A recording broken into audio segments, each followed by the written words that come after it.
Welcome to Behind the Scenes, the podcast where we delve into the diverse perspectives of the brilliant minds at Entura, one of the world's most experienced power and water consulting firms. This podcast comes to you today from Nipaluna, Hobart, the traditional country of the Moina people of the Southeast Nation.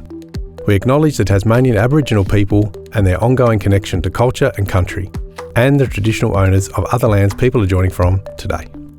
We pay our respects to their elders, past and present, and extend that respect to any Aboriginal and Torres Strait Islander people listening today.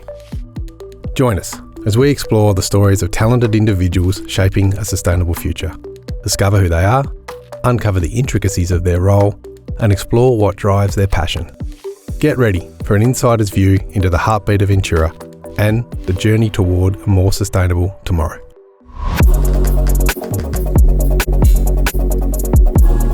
Callie is a power systems engineer with over 7 years' experience. Working in both London and Australia, she is passionate about the technical aspects of her work and is an up-and-coming leader in the sector. As a new mum, Callie talks about the importance of flexibility and communication when transitioning in and out of maternity leave. Her enduring passion for sustainability and renewable energy makes for a fascinating conversation. Callie, welcome. Thank you. Thanks for having me. Thank you for coming. First question I want to ask you, who are you? So I'm Kali Liaka. I'm a senior power systems engineer. I'm originally from Greece. I moved to Australia 6 years ago, and I've been working with Entura since 2018 as well. Whereabouts in Greece did you grow up? It's in the north of Greece. So the city is called Thessaloniki. It's the second biggest city of Greece, and we're saying that we are the coal capital. Of course. Of course. Yeah. So going through school, did you have a natural tendency towards maths, engineering, science, those sort of STEM processes? I really like maths and science. Growing up, I wanted to be a dancer, to be honest, completely irrelevant. But I really like, the science side of things, how things work and, solving maths problem, which was the same for my brother as well. So because he's very close to me, he's 1 year older than me. So I remember we were sitting at home solving maths problems with our dad, who's an engineer. But I really got into the idea of becoming an engineer when I was a bit older, around 18 years old.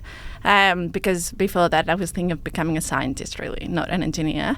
But just before going into uni, one of my teachers, my chemistry teacher, suggested engineering due to the practical side of things and, the ability to find a job, and, what I can do outside, in the outside world. Okay, and was Dad an electrical engineer? No, he's a civil engineer. Yes, and my brother is a civil engineer as well. So how does that go around the dinner table that you've gone one way and they've gone the other? We don't really talk much about engineering, because obviously we live in different places. And, because, we work in different markets as well. So now I'm based in Australia. My dad was mostly, working back in Greece. And my brother was in the UK and now in Cyprus. So we do talk about, the projects we're working on and, general engineering stuff, but no very specific projects, just because of our different experiences. Okay. And going into uni, did you think you were going to go electrical? Was that the decision from the outset? Were you tossing it up?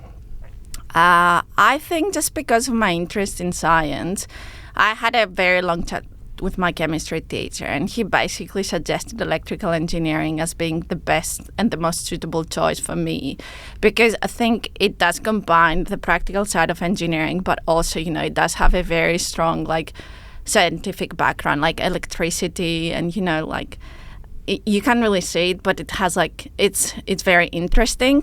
So I thought that, yes, that's right. That sounds right.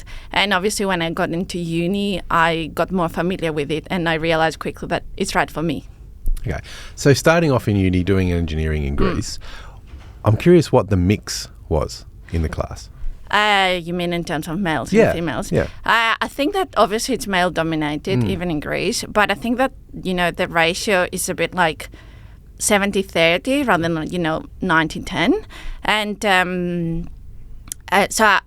my best friend is from uni, and we were very close. We were working together in projects, she's a female, and I never felt that I was the only woman in the classroom or anything.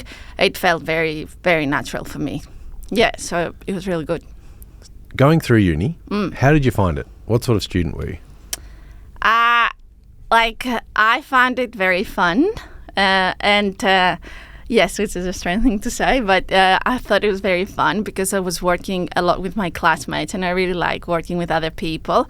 And I was also working with my best friend for all the subjects, all the courseworks and everything. So it was a very teamwork experience for me.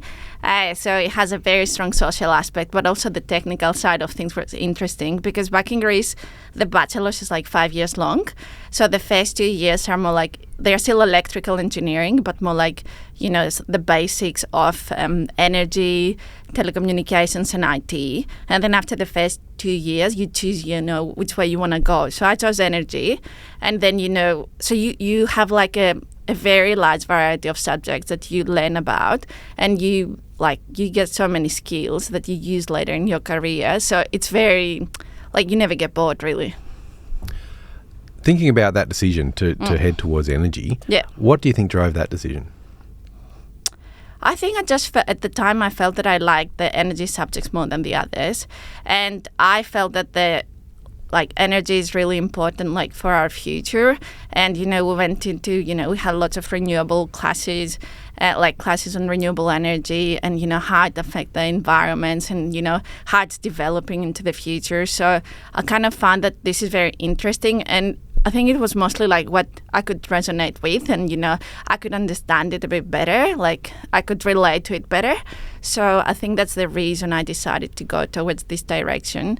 And I did have the option to change along the way if I wanted to, maybe in the next semester, but I didn't really want to because I really liked it. Fantastic. So finishing up your 5-year bachelor degree, what came next? I went to the UK. Right. So I did my master's in power systems engineering, and I stayed there for another 3 years working for a consultancy in the UK. And then I decided to move to Australia, and I moved to Melbourne in January 2018. What was the driver for that decision? Why did you decide to leave the UK? Well, first of all, why did you decide to leave Greece to go to the UK? And then why UK to Australia? I was when I finished uni, or even before that, I really wanted to live abroad, and I thought that it would be very interesting. But also at the time, there was a huge, there still is, but there was a very big crisis in Greece. So the job market was very limited. So it was both factors that led me to the decision to move.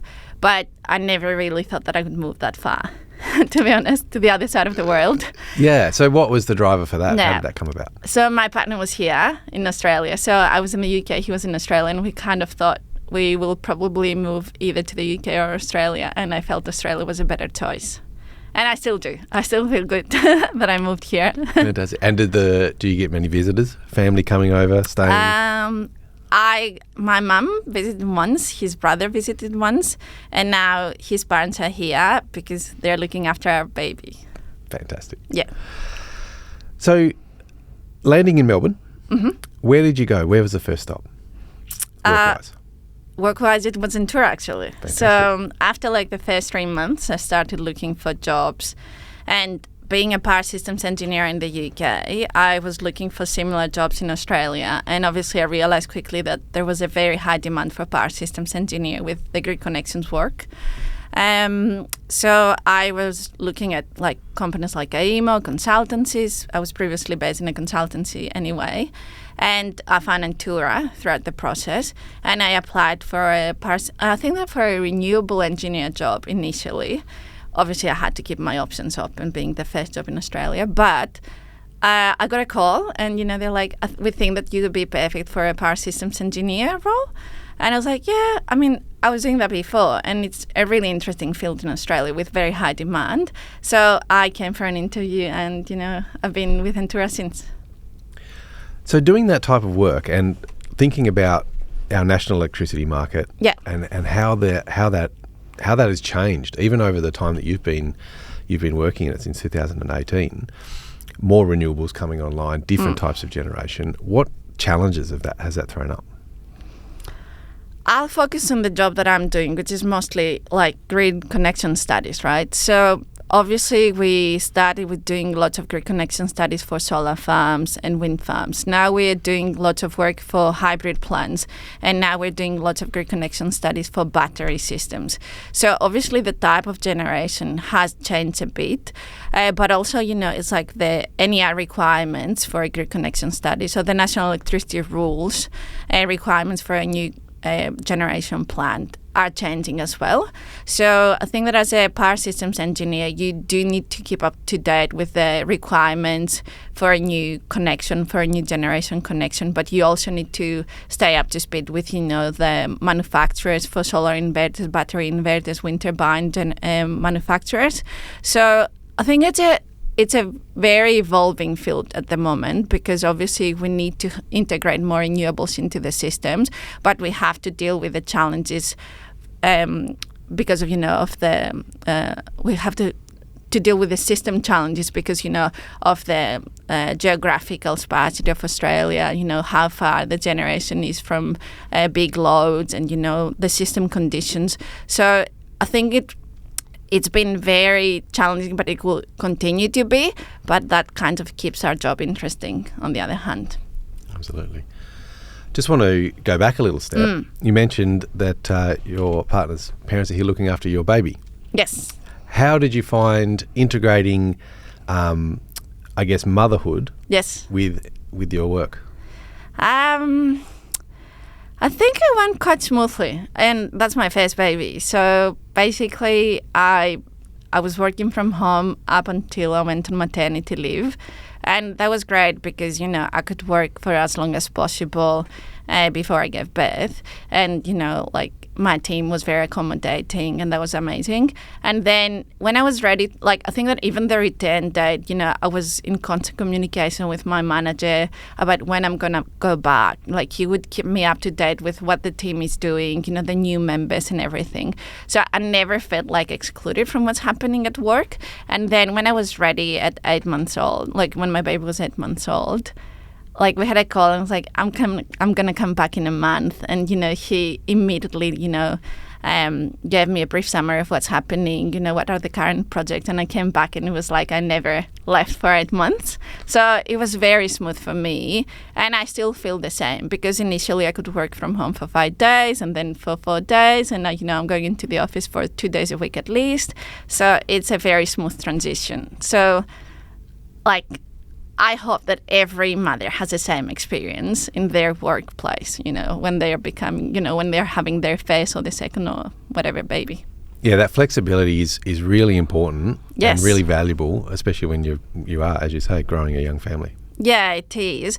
And I think it may be something that, women are stressed with, but because obviously, you may want to spend quite some time with your baby after their birth, during the first year maybe.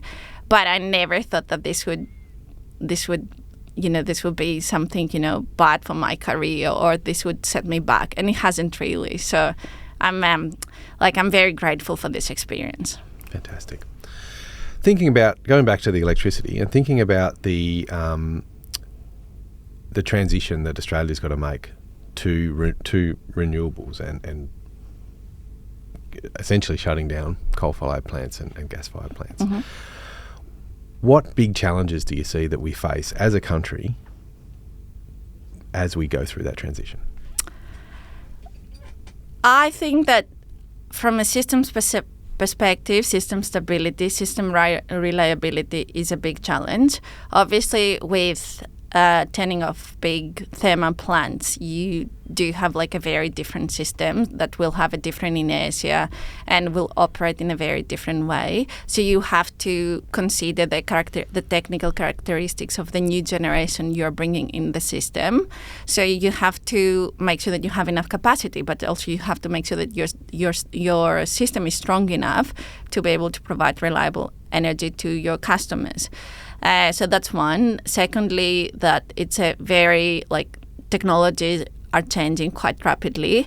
So that it's a huge learning curve for all the electrical engineers involved, in this industry at the moment.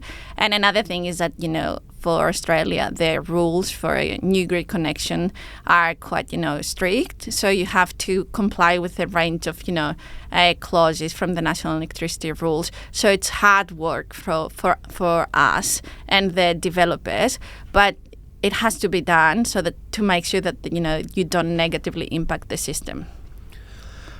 Coming from Greece and then to Australia via England, did you have a bit of a culture shock turning up in Australia? No, because I went to the UK first, I think. Okay, so that was like Australia light. Yes, because I think that when I went to the UK, obviously it was different language. So back at home, we don't really speak English, we speak Greek in our everyday lives. We learn English from a young age, but still, it's different to speak a language every day and communicate in this language. So the accent was a big shock for me in the UK. And I went to Manchester first, so that was a big change. But when I came to Australia, really, I found it quite easy to adapt. Because, of the lifestyle, lots of the weather was way better and, the work-life balance is better, I feel, here in Australia. So I found it a bit easier to adapt. And, I found that Melbourne is a really nice city to live in. So I was quite happy that, when I moved here. Did you find that there was a marked difference in the way, say, Greek engineers would operate versus the way English engineers would operate versus the way Australian engineers operate? I didn't really work in Greece, so I don't have a clear view of the professional environment in Greece because I left just after my studies. But for the UK, I would say the big difference is that the challenges that they face there in terms of the electricity grid are way different from Australia. And, back in the UK, I was mostly working for a specific client, looking after the model for their network. Whereas here, I'm seeing things more at the grid level and how a new plant will affect the whole system. And I think that obviously the system stability is a bigger challenge here, system reliability. So same work culture, I would say, and similar work environments, but the technical challenges are very different in Australia and in the UK. In Melbourne, there's a really big and vibrant Greek community. Yes. How did you find integrating into that? I don't think I tried to integrate into the Greek community. I mean, I have lots of Greek friends and, I have lots of friends who of a Greek origin who were born and grew up in Australia. So I think it's nice to know that you have the option to go to a Greek restaurant, for example, or go to a Greek, event. But I didn't really try to integrate much because really I wanted to feel I belong to Australia. I live in Australia. I have international friends. I work in an environment where I get to meet people from different cultures, different countries. So that's what I like, about living abroad. So that's what I try to do mostly. Even though some of my very good friends in Australia are from Greece as well. So you get a bit of both worlds. You get a bit of the Greek world in Australia and you get a bit of the international world world in Australia. So I think that you get a good balance if you want. And you've been able to find good Greek food in Melbourne? Yeah, there are some good Greek places in Melbourne, yeah. Thinking about Entura's role within the energy system and our goals about sustainability and renewable energy in the future, how do you see your part? Okay. I actually feel that, sustainability for me, it's more it's related to my work, 100%. But I think it's also a way of living. So I think you have to think of sustainability in your everyday life first. So every little thing matters. Every little thing you do matters. So I try to think about different ways, to maybe reduce my consumption in terms, of materials. Like if I can, maintain something myself, like DIY projects. I'll do if I can reuse some of my stuff. I will do that instead of buying something new. So I think that you have to kind of like think of it in your everyday life first. But also, I mean, in terms of Entura's work, obviously renewable energy is a big part of creating a sustainable, of sustainability, of creating a future for the future and a future for the next generations, which is not severely compromised. So renewable, like we are really accelerating the path, to a better future for the next generators, the next generations. So I feel that I'm playing a small part every day, but I feel I'm playing a big part through my work, because really engineering and technology is the only way to move forward, and it's a way to put the theory into practice and make things better. And is that thought around sustainability and doing your part and every bit matters, is that something that you've always kind of carried with you, or do you think maybe that's increased in your mind since having children? Obviously it has increased just because, I see part of me in the future through my kid.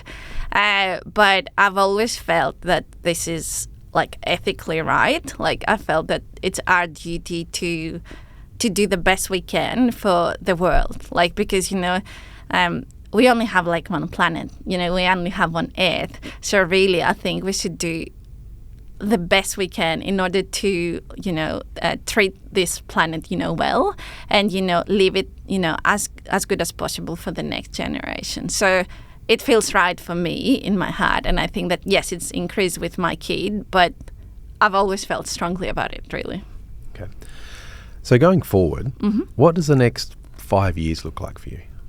I think that due to, the very rapidly evolving phase of, renewable energy integration, I would really like to develop my knowledge, and develop professionally as an engineer in the grid connection space. So I think that, we are constantly learning, and, no two projects are the same in grid connections. Even though, maybe the rules are the same, you face different challenges in every project.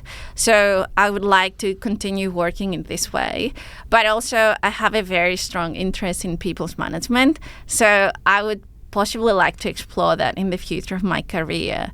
And to be honest, I've had this opportunity with Entura, I like this part about working with Entura, the flexibility between having a very strongly technical workload, but also being able to do slightly different things.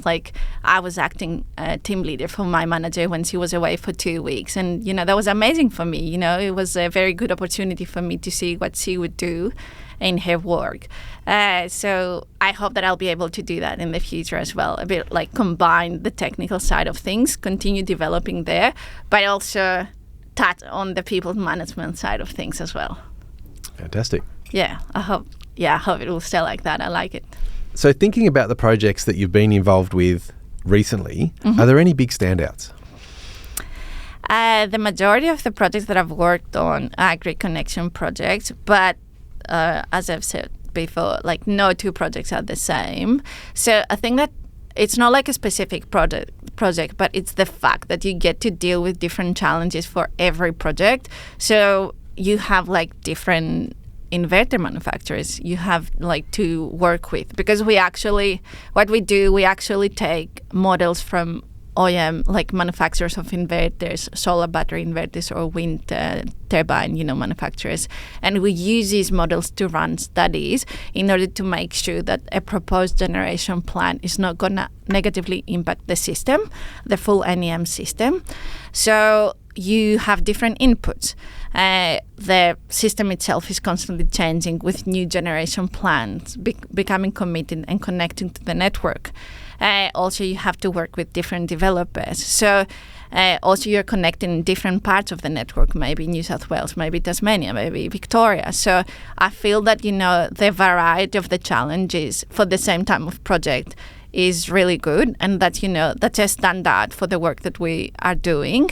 But also another project that I did, maybe not very recently, but in the past, was an off-grid application for a hybrid generation plant for a mine network, and that was very rewarding because obviously it's a much smaller network, so the problems there, and the problems there are different. Like the requirements are different, like the operation requirements are different, and you are working on a hybrid plant with wind generation, solar generation, battery generation. So you see how these technologies interact with each other, and obviously it's a mine industry, so it's a very big industry, and integrating renewables into this industry is fascinating itself. So I kind of feel like the variety of what I do is a big standard for my work. So just take a backward step on that hybrid thing. Just unpack that a little bit for me and just run me through what that means and what it actually involves. Okay. So we talk with a client in terms of their chosen equipment, and what solar inverter manufacturers they're going to use, what wind turbine generator manufacturers they're going to use, what battery inverter manufacturers they're going to use. Then we contact them and we get models for their product, and these models are supposed to replicate the actual product, like the performance of these, of the equipment in the model should be realistic. And then we build the whole model in PSCAD, which is a simulation software, and we run a set of studies. So based on the study results, we provide recommendations as to the stability of the power station and the whole system, really. We tune, we modify settings for this equipment to make sure that the performance will be acceptable for the system requirements, and obviously that the light will stay on. Indeed. The goal being, I assume, that we can have solar, we can have wind, we can use battery, and we maximise the amount of renewable energy, right? Yes. And so do we have diesel backup on that? There was gas generators, and there were some diesel generators as well, but the target was to identify the lowest number of gas generators, for example, in the system that they can operate with, or to confirm that, 100% renewables operations would be feasible for a short amount of time. I mean, that's a pretty exciting project to be involved with. Very. Working with a mine operator who's trying to get as renewable as they can possibly be. Yes, we were mostly working, the mine is actually the load of the system. So we were working mostly with the owners and, operators of the power station. So we were focused on the power generation side of things. But in the model, we would have to incorporate a realistic representation of the mine itself. Just to make sure that the voltages at specific places within the mine would be acceptable, or during a fault event, the system could recover its frequency and voltage. So our focus was on the generation technologies mostly, because they the generators would control frequency and voltage, and we have to make sure that this is done at an acceptable level. And how accurate are those models? I can't give a percentage, but this should be as accurate as possible. And there is such a wide variety of tests that we perform to make sure that this happens. For example, we're using more than one simulation software tools. We're using PSSC, we're using PSCAD, and Power Factor for power quality assessment. But for example, the PSCAD model should be very close to the actual product due to the nature, due to how the software, is built. So we do a wide range of tests to make sure it's as accurate as possible. Okay. And would you like to see yourself working more in the renewables space? I think I'm already working as much as I can in the renewable space, but just from I may not be doing design myself, but I'm reading, lots of drawings and lots of designs, and I'm putting all these designs into a model. So I think that I'm just working in a very niche part of the renewables sectors. Okay. What's the biggest lesson you've learned? It's not directly related to the technical side of things, but the biggest lesson I've learned is that you always keep learning, and also you should be willing to take risks. So especially in an evolving environment like the energy sector at the moment. So you should take risk. You should be open to learn the whole time. Like, it's a continuous development for yourself and for the whole industry. And how have you found that approach within Entura?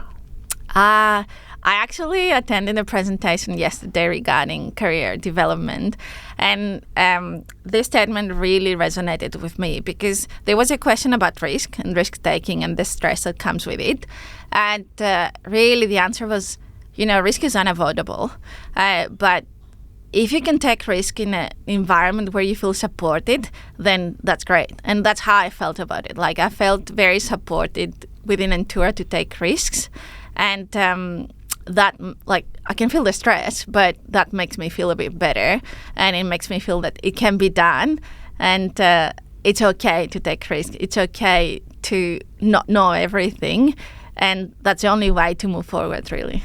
Yeah, it's a little bit about having a bit of bravery as well, isn't it? So yes, coming from the technical field, it's a comfortable space for technicians, and then, as you say, moving into that people field, it's a very, very different set of skills that you need to deal with people than you do to deal with engineering numbers, models, that sort of thing. Yes, but like, dealing with people and managing people is part of our job as consultants. I mean, you have to talk to clients, suppliers all the time, like every day. You have to communicate through your reports, through emails, through calls.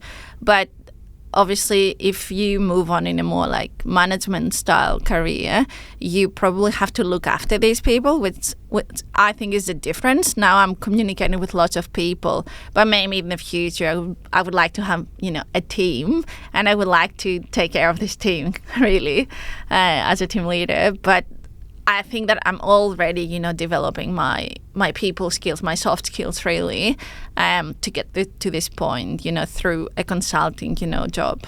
Absolutely. And look, there's that bit of bravery right there to put it out there. I want to be a team leader. Yeah, I mean, it's not like, I've decided, but I think it's great that, with 7 years of experience, I have my options open, and I'm working for a company which kind of give me the opportunity to consider both options and see what's most suited for me. So I haven't really decided it, and I know that I want to focus on the technical side of my work for a few more years, but then I like the fact that, I can choose what I like more, maybe in 5 years' time, you know what I mean? It's amazing that I have this flexibility. Look, thank you so much for your time today. It's been a very eye-opening conversation. I appreciate you coming in, and thank you. Look forward to seeing you running things in the future. Yeah, thank you. Thank you.